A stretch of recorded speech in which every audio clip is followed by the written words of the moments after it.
All right, guys, it's time for the Next Level Guy Show, a men's interview, interest, and improvement-focused podcast featuring interviews with the greats from all industries to help you better your life.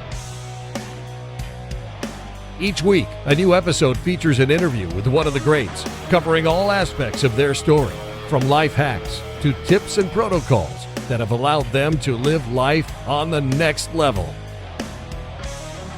We then highlight concrete action steps that you can use to improve your life.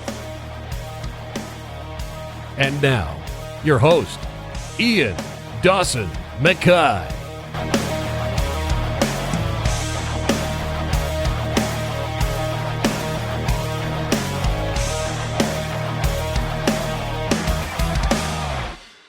And today's guest is Jennifer Cohen. Jennifer is an entrepreneur, podcaster, educator, and best-selling author. Her latest book, Bigger, Better, Bolder, hit #1 in business on Amazon and the Wall Street Journal best-selling list. Her book explains why boldness is a superpower and an untapped skill that can change your life to a level you didn't even know was possible right now. She's been a long-time authority in health and wellness, where she's co-founded numerous companies, including No Gym Required and Hot 5, which was acquired by Weight Watchers. Jennifer has well-established expertise and experience in branding and non-traditional marketing, working as a spokesman and advisor to some of the best-known companies today. Her podcast, Habits and Hustle, is regularly ranked in the top 10 business podcasts in the world on Amazon and Apple Podcasts, and is widely regarded for helping thousands of people with their wellness and productivity. Previous guests have included Mark Cuban, Simon Sinek, Matthew McConaughey, Chelsea Handler, Tony Robbins, and many more. Jennifer is also an in-demand motivational speaker for a range of companies as well as business schools, and her TEDx talk has more than 7 million views on YouTube. She lives in Los Angeles with her husband and their two little superstars, Dylan and Sydney. And in this interview, we discuss how boldness is a superpower to get in the life you want, the principles for success, the power of accumulating small wins, how to start changing your life right now, and so much more. And now, let's get to the interview.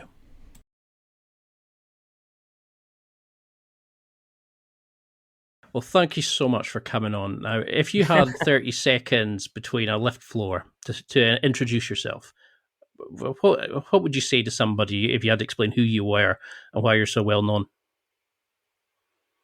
I wouldn't say I was so well known. I would say that if I had to introduce myself, that's interesting. Like, I always get very flustered with this whole idea of having an elevator pitch.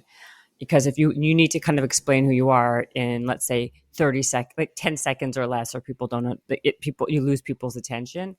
That's my biggest thing, because I've zigzagged my whole life and I really don't have one thing that I consider myself. So, but just to kind of answer your question, I would say now I'm somebody who attempts to teach people to do things tomorrow that they don't have the courage to do today. I love it.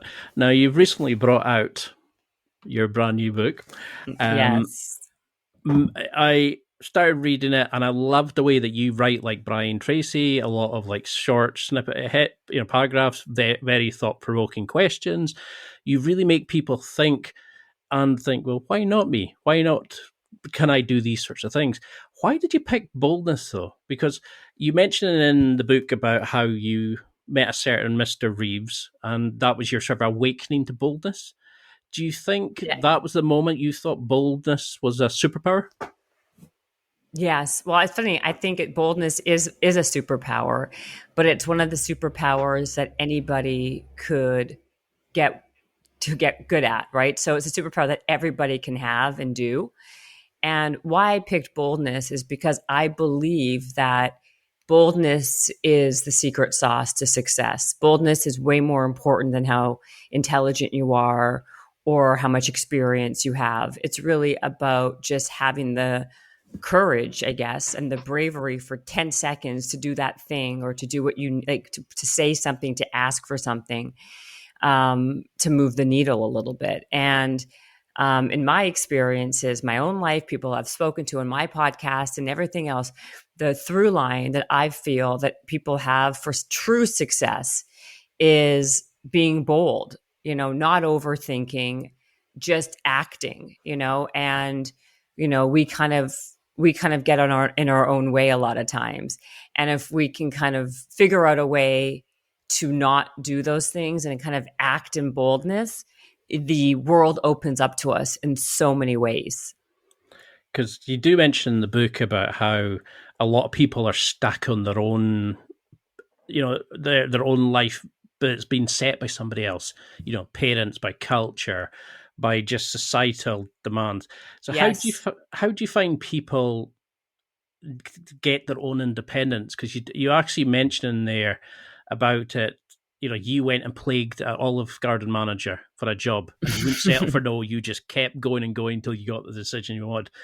A lot of Yep. people won't do that. They'll settle for good Yeah. enough, go home. Why do you think we let others? Why have we got a society where we're being controlled by other people's pathways? How do we I think reset people, and?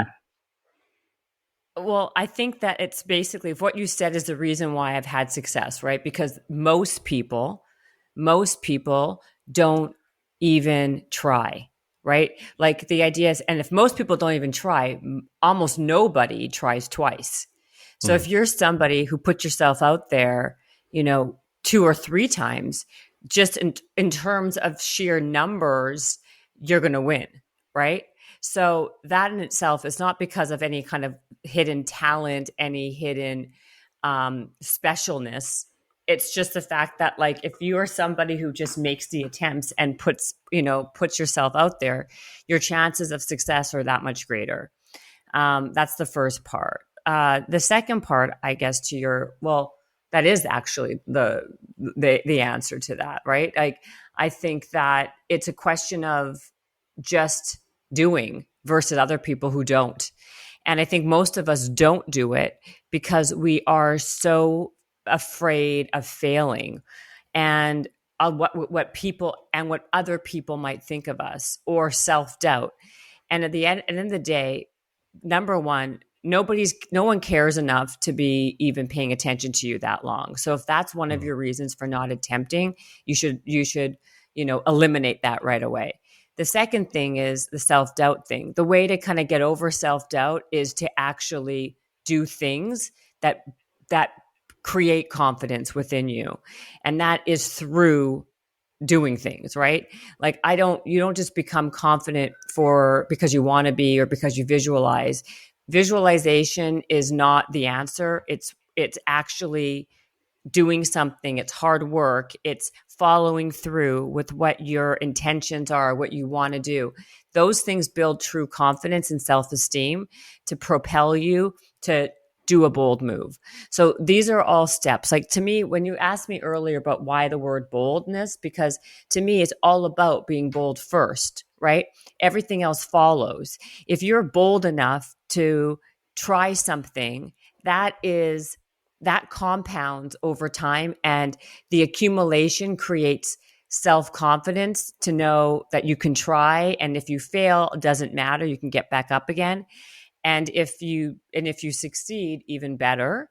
And those successes, those little successes, build confidence, real, true confidence to attempt again. Also, in the failure is where you learn resilience. And the more you do it, the more you fail. Failure becomes you become desensitized to that feeling. So it doesn't stop you from doing it again.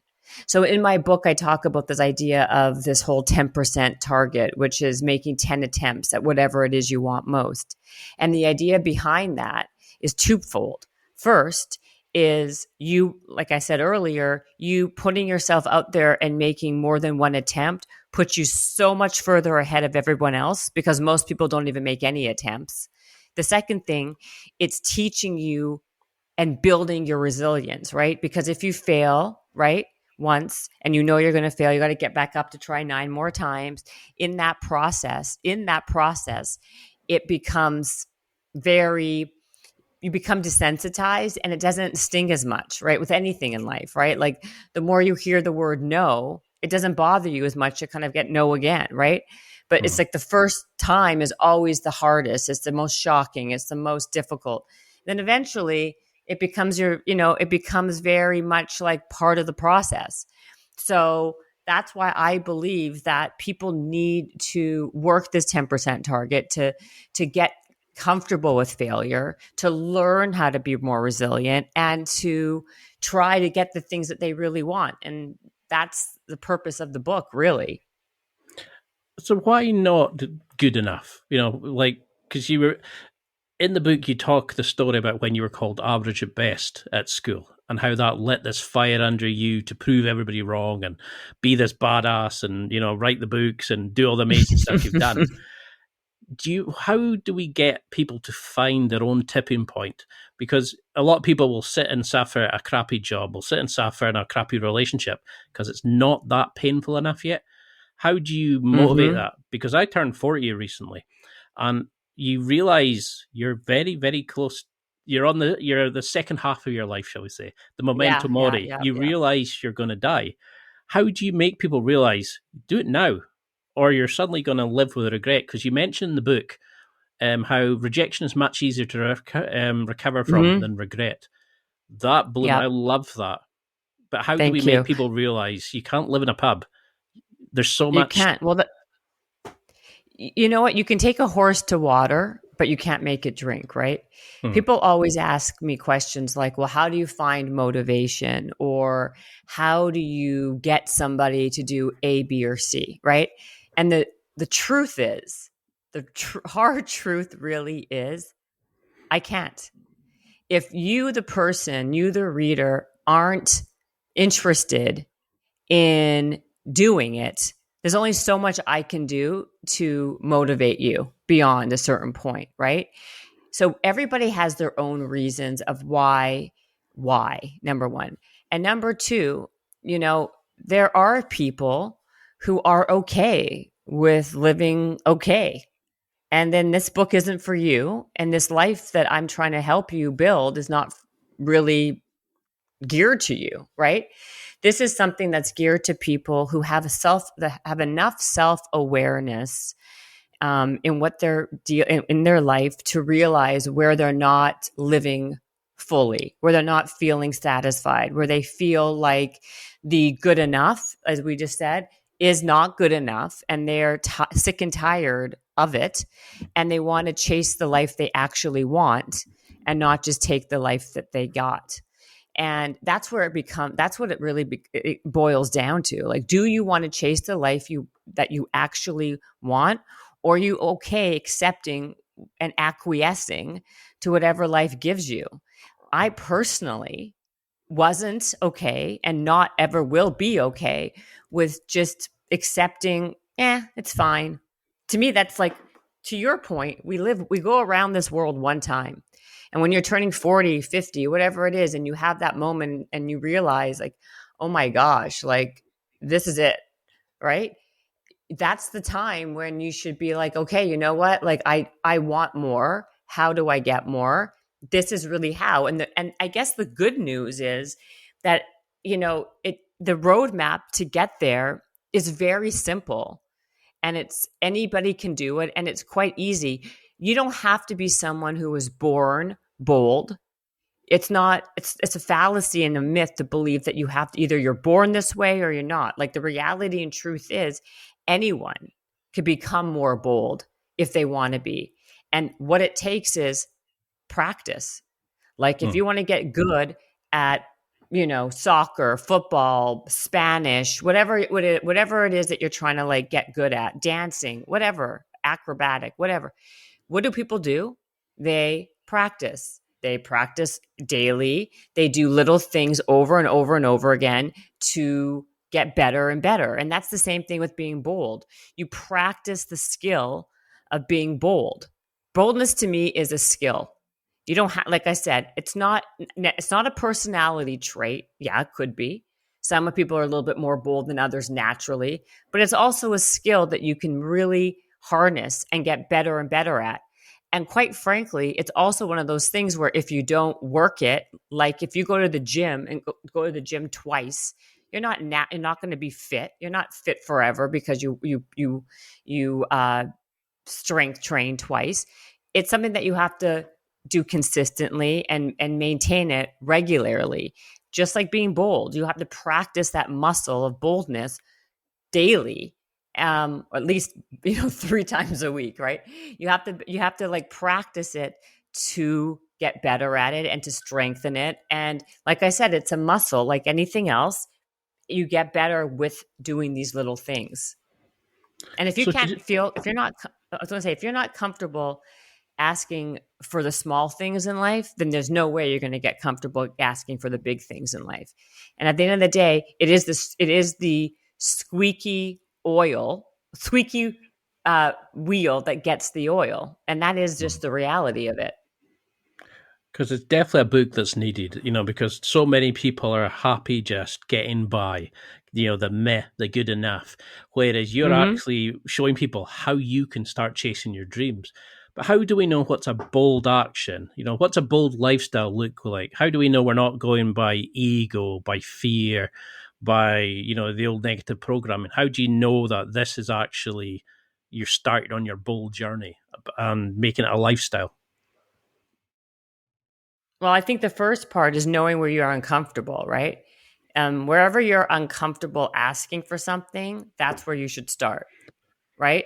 So, like, if you're a person who doesn't want to make waves, doesn't want to, you don't want to speak out of turn, you don't want to be offensive, you don't want to do this, you don't want to do that, and therefore you act accordingly. That's the first step.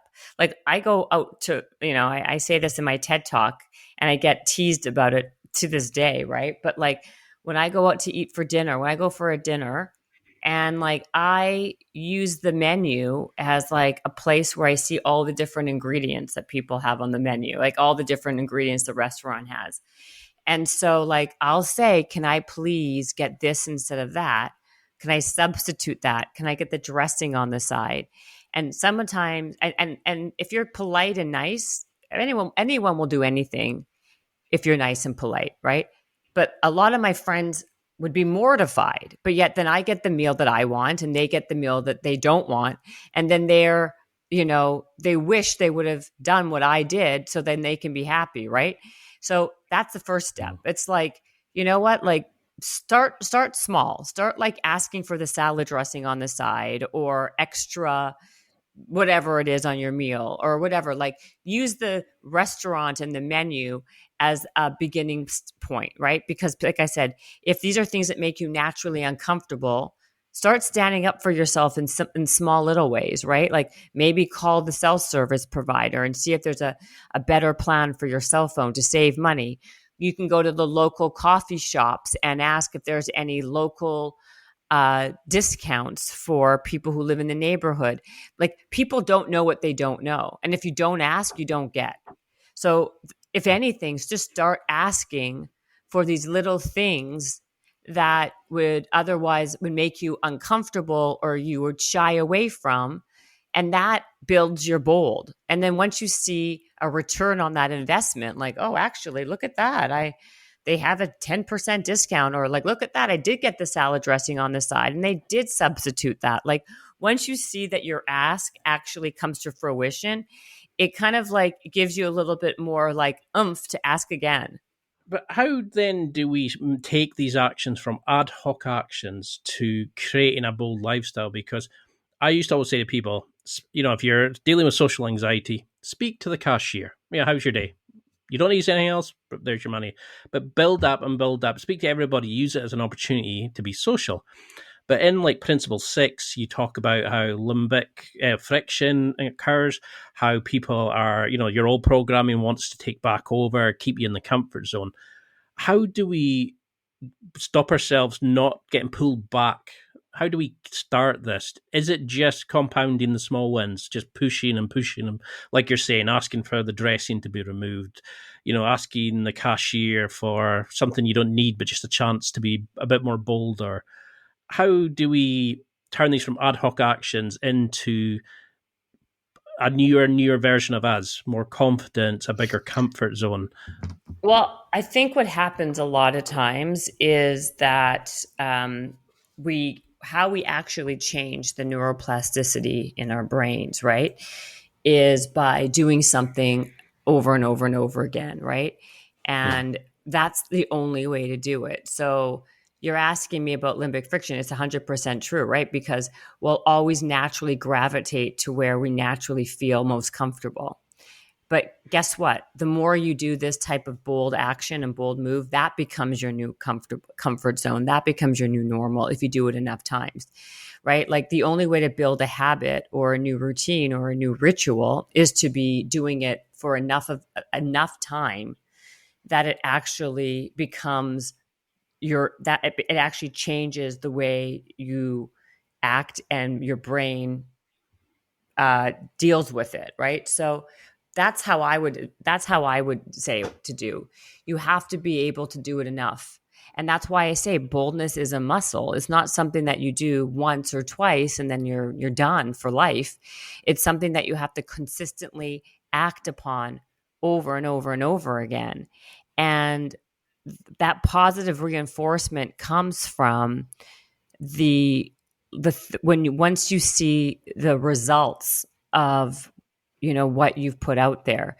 Now listen, the truth is you're not going to get everything you want by asking for it. Absolutely not. Like don't misunderstand what I'm saying. I think a lot of times we don't get what we want, but us putting ourselves in those positions where we at least stand up for ourselves and ask for it gives us a sense of satisfaction and confidence that we actually are trying and we're working towards the life and doing the things that we need to kind of get the life that we want. Self-actualize is another way I like to put it.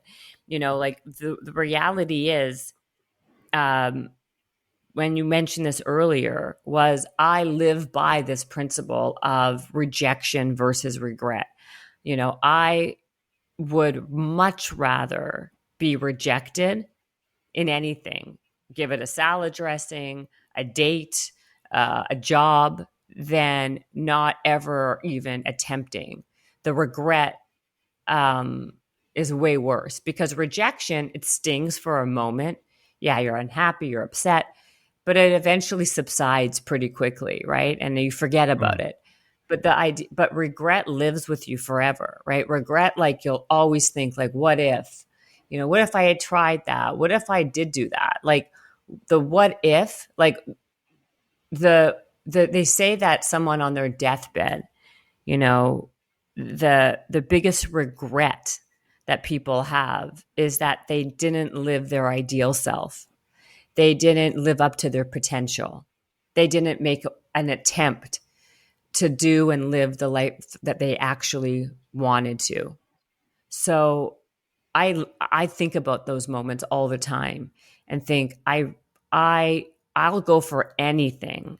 I don't care about if I get a no, a million no's, or if it doesn't work out. At least I know I can look at myself in the mirror and be like, you know what, Jennifer, at least you tried. Like at least you tried. Now there's never going to be that, like, what if I did zig when I should have zagged? Like, that's why when this idea of like, what would be my elevator pitch? I don't even know because I never pigeonholed myself or put myself in a box of this is who I am. This is what I do. And that's it. Like I'm always pushing an envelope or trying something that I have no business trying with no experience trying because the neuroplasticity in my brain has now become the idea of I don't want to regret not trying. Like some of my most biggest successes in life came from the things that I knew nothing about and I had no experience with, and with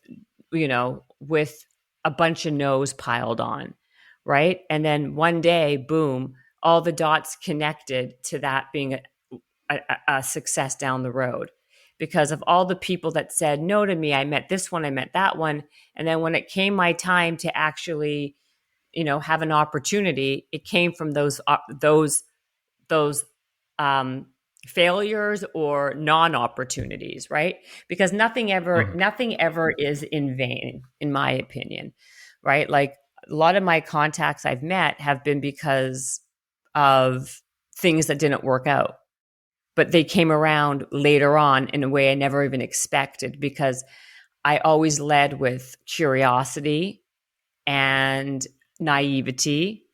And so I always thought, well, why not me? That's a huge philosophy of mine. Like, if it can happen to that person, why can't it happen to me?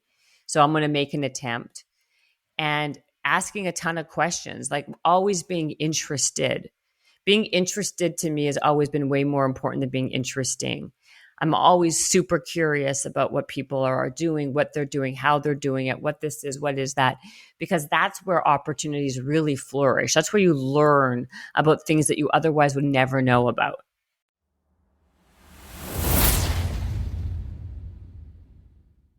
It's time for a quick break. There are millions of potential products to buy, so how do you know which ones are worth your hard-earned money? Simple. You go to nextlevelguy.com/affiliates and explore those that will transform and improve your life. You'll find deals, listener exclusives, and special offers with some great companies. Recommendations are 100% honest and only on items Ian has tried or believes in. The companies showcased will make you a better man in all areas of your life. Simply go to nextlevelguy.com/affiliates and level up.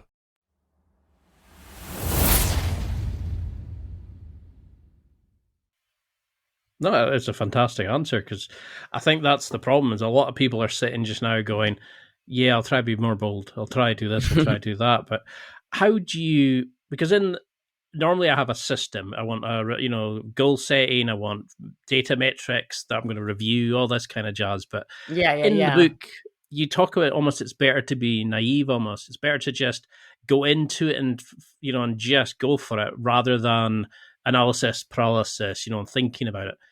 How do you actually get people to get into it? How do we make it a lifelong journey, this self-venture, rather than, well, I'm going to do this, this, and this. I want to do this review. And, how do you make this sort of fluid thing where we're kind of seeing the change and growing and developing and looking back and going, fuck, I've gone so far.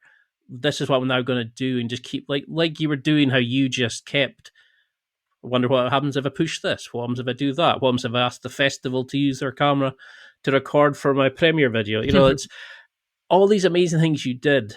How do you kind of just keep that motivation to be open and creative and just willing to learn? Because a lot of people are shut off. They don't have that gene or that kind of part of them. How would you get people to start doing that and not just sit and plan for decades and never do anything? I think that people have to, like I said earlier, people need to want to, not want to live a life of meh or good enough. They have to want to have more. That's the first part. You can't force someone to want something that they don't want for themselves, right? And the second part is to create some type of plan for yourself. I mean, I'm not a big plan person necessarily. I believe in having a direction, not a destination. But I think I hate the word motivation, but the best motivator is when people see themselves succeed. And how do they do that? And again, it's through momentum and action, right? Because I believe that action drives momentum. Something in motion stays in motion. Something stagnant stays stagnant. So the stop is in the start. Someone has to start the process. Start doing little things to be bold. So figure out one thing that you want. Pick one goal. I think that's the start. Pick one thing that you want and then make 10 attempts at whatever it is. And that's where you begin. And you may, like I say, you may not get that one thing, but in that process, another opportunity will present itself that you never even knew existed by going down that path. And you will get much more comfortable with that idea of not getting the failure, the resilience builder. And I think we start with that thing. We start that one thing. And like I said, like, you don't need motivation, because motivation will happen naturally once you see you getting more towards a life that you actually wanted by doing the asks, by doing the bold moves, by being a different person, by becoming that. The only way you become something is to act as if, or to feel this idea and change the conversation in your head to a why not me mentality. Look at somebody who you admire and don't think, oh, lucky them. How did they do that? I mean, you got to think, you know what, good for them, but why not me? Most people in life, almost everybody, we're all the same. There's no one who's better or worse. There really isn't. I mean, I've talked to the best in the world on my podcast. I mean, literally everybody. And the truth is, the through line really is that nobody seems to be any better or any worse.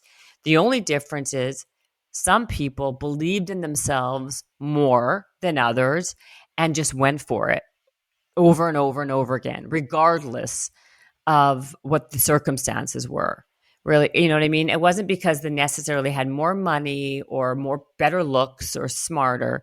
It was that they actually just went for it and believed in themselves and thought to themselves, well, why not me? Like, what's the worst that can happen?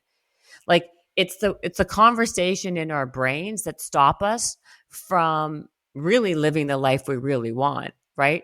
And it's not affirmations that get us from point A to point B. Telling yourself, I'm great, I'm amazing, blah, blah, that's just nonsense, okay? The way to really get to like a place of confidence is actually not just saying those things, but having this idea of why not me and going and doing it, doing the thing, attempting the thing, trying for the thing. Like, it's actually like energy expenditure that gets you there, not just visualizing and dreaming. Dreams stay dreams unless there's action involved. Because that's what I definitely did love in the book, was how all the challenges were short, sharp, snappy. It wasn't like spend 6 months doing this. It was like, what was if you did this? This would open up this, and what if you did this? And it was filled with so many great things. But you had this really important section on getting rid of baggage and taking your luggage, about removing all the old programming, and I thought that was beautifully written, because too many people, jealousy, comparison. I wanted to be like them, but I'll spend a year looking at what they did rather than Trish tried to be it. How do you start analyzing your life to remove these kind of bad habits, to get rid of the crabs in the bucket friends who try to pull you back into the comfort zone rather than letting you go out? How do we find our bolder directors? All these different things. How do we kind of start shaping that life?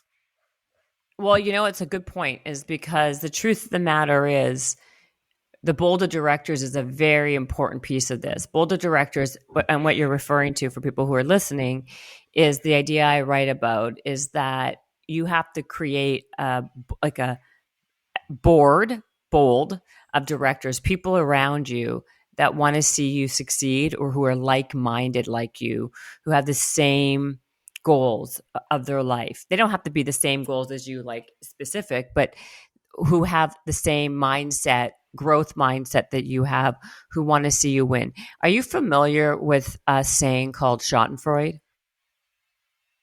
Yes, but it's not working in my head now. So is that the misery of others? Yes. So Schadenfreude is basically the theory that people enjoy seeing the misery in other people.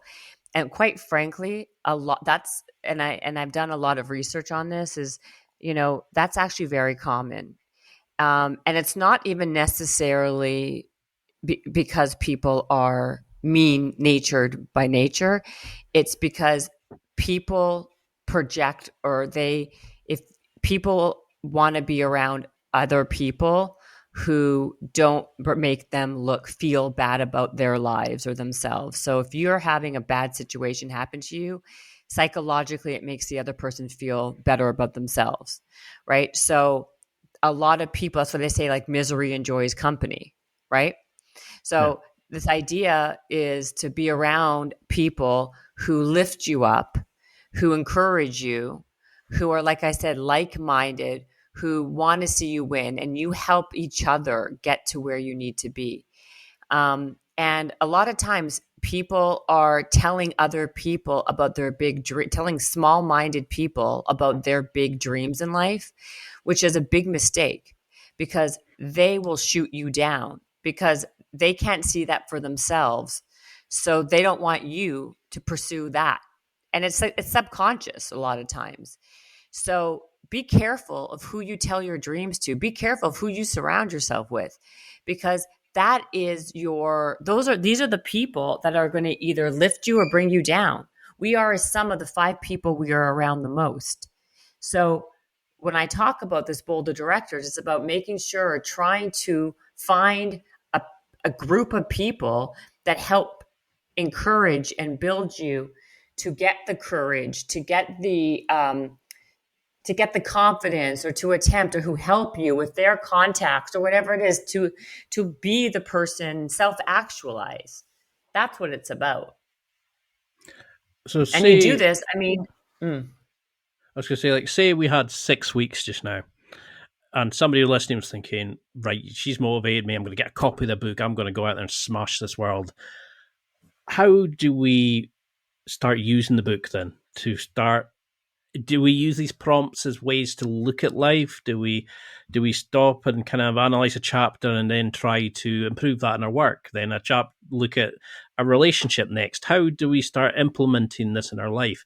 Because I'd love to get you back on and really go into the research and like focus on the education side of things as well. But I know we're tight for time, but how would you want somebody to use the book to become bold? What would you want to see them doing in a month or 6 weeks? Or, like say if they came back to you on the podcast and said, your book changed my life. What sort of things, habits, skills, just strategies would you want them to be using going forward using the book? well, the book has a workbook at the end of it that people can use to help build their bold muscle. So they should follow the workbook. That's the first part. But I would think that every principle does a couple things. Every principle reframes an idea that how someone should think and act in their life to become more bold. And then we give them a couple of exercises that they can attempt to be that way. And the idea behind that is this is like a really good boost and, push in the bold direction, right? And that's the idea. I want them to use the book as a reference and as a workbook of how to be and how to get there and how to become more bold. And it's not something that happens definitely overnight, but you can definitely become bolder like in an hour by reading my book, right? Hopefully it will inspire you to think differently, to think and have different conversations and in your brain, like having these philosophies, like, you know what? Yeah, she's not wrong. Like, why not me? Like, I'm no different than Joe. I just have to. The only difference is, yeah, like he's so, he's aggressive and he asked that question or he went there. Like, I'll say, like, I tell people all the time, put yourself in places where you don't think you belong, where you don't belong.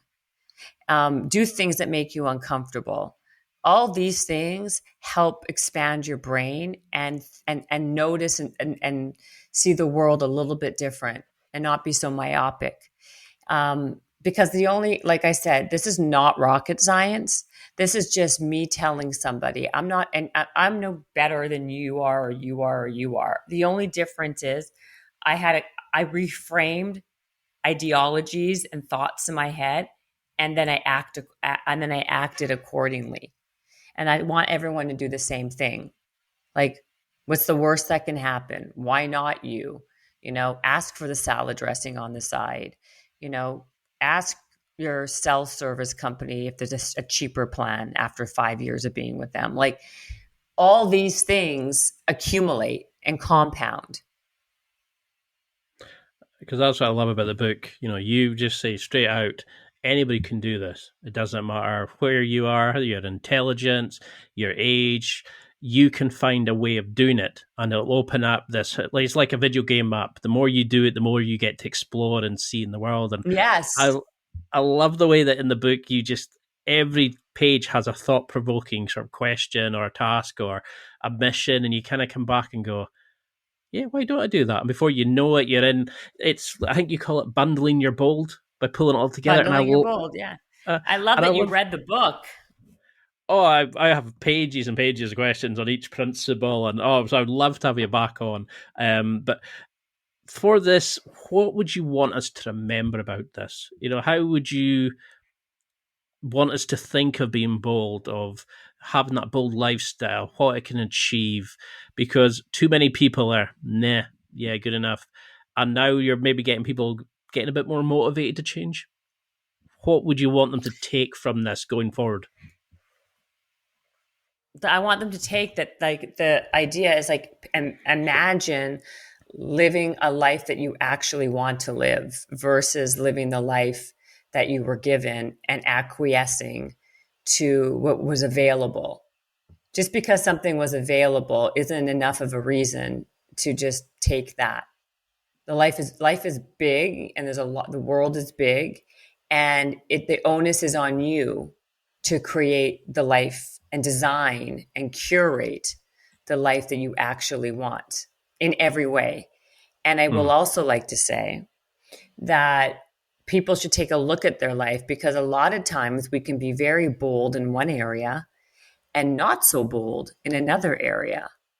And a great place to start is to kind of take that assessment of where you're not being bold and start in that area. A lot of people could be super professionally super bold, but personally not that bold, and just date whoever asks them out, or just accepts, not having a relationship that's pretty not serving them, but they don't want to stand up for it. They think that they convince themselves that this is, the best that they can have, or that, people justify a lot.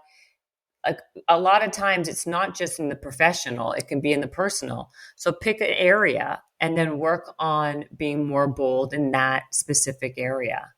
And then, you know what I mean? Versus an overhaul of everything.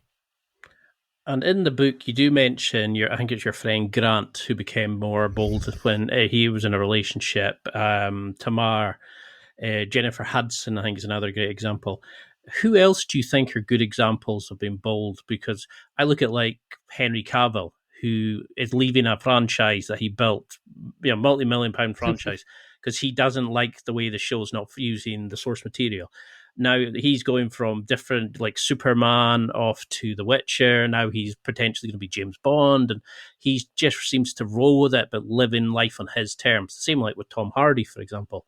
Who do you see as being great examples of living the bold lifestyle? Yeah, I mean, I think everybody in the book that I mentioned are people that I think. And then the truth of the matter is, there are a lot of people that you just don't know. I can name them to you, but you won't know who they are. I can say Terry Smith, but she doesn't mean anything to you. So I think that the truth is, a lot of people I know who are living very boldly aren't famous or well known. And they are people that I look to, who I think are really inspirational, who, like I wrote about Tamar in the book, right? Like, she really inspires me, the way her perspective on life and all the struggles and trials that she's gone through. And yet she made a decision that she was going to live a life a certain way and be bold in that way. So I think that it's all very subjective. And I think that it doesn't even matter what other people are doing. It matters how you feel about yourself and what you're doing. Where you are falling short and where you could show up better for yourself. And it's about taking that ownership and doing something about it. Love it. I think we're just touching the surface and all this. So we've got to do a round 2 in the future. But how can people follow this? How can we get a copy of the book? How can we, follow you on social media, your website?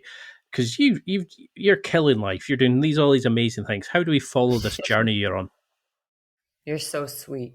Well, they can buy the book, I think, on Amazon or Barnes. I don't know if you have Barnes and Noble there, but Amazon UK should have it.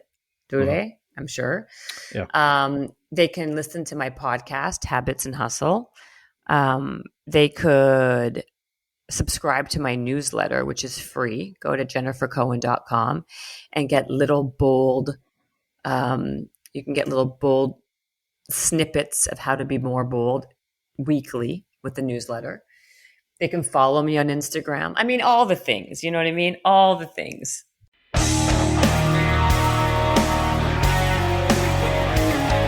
Well, that's it for another week, and thank you for listening. It's now time to take what you've learned and use it to develop and enhance your life with the key points mentioned. Listen, try it, embrace it, use it, and crush it. Now's your time to hit that next level in your life. If you liked this episode, then please leave a comment on the show notes or a review of the show on your podcast platform. Everything helps evolve the show. Until next week, keep seeking the next level in your life.